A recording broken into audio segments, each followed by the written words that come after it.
Bonjour et bienvenue dans cette vidéo de calcul fait par le concepteur mécanique. Dans cette vidéo, je vais vous expliquer la règle de 3. La règle de 3 est utilisée dans presque toutes les équations mathématiques et ce, dans tous les domaines.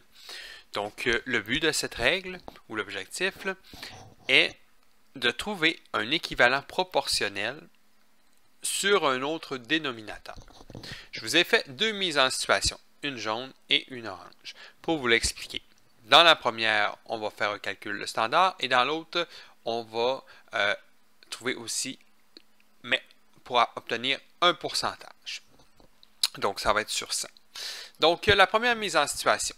Si j'ai 34 trous d'aération sur une tôle qui mesure 325 mm et je veux avoir une nouvelle tôle qui mesure 575 mm, combien de trous devrais-je avoir pour conserver la même proportion? Donc ici, j'ai isolé mes chiffres. Donc on dit que j'ai 34 trous sur une plaque de 525 mm. Si j'ai une plaque de 575 mm, de combien est-ce que je vais avoir besoin de trous pour garder la même proportion? Donc, ce qu'on fait, c'est qu'on prend le 34, on le multiplie par le 575 et on le divise par le 325, ce qui va nous donner notre résultat. Donc, on le voit bien ici, 34 fois 575 divisé par 325.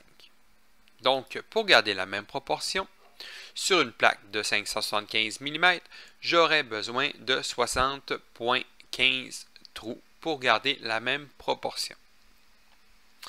Donc, et si je vais à droite, je vais vous expliquer une autre mise en situation.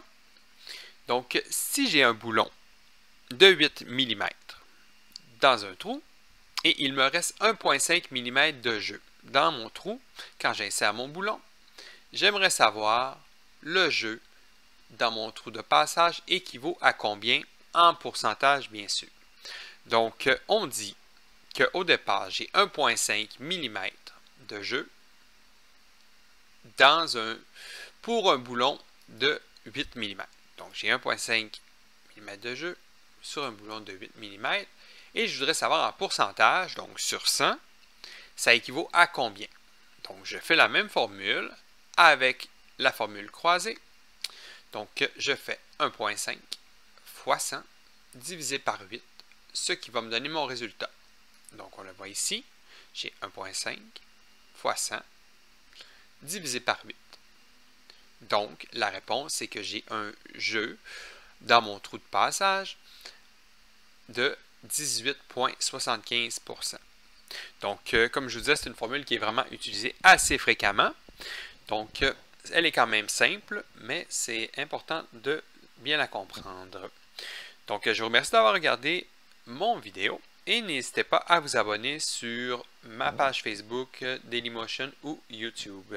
Donc, passez une bonne journée. Au revoir.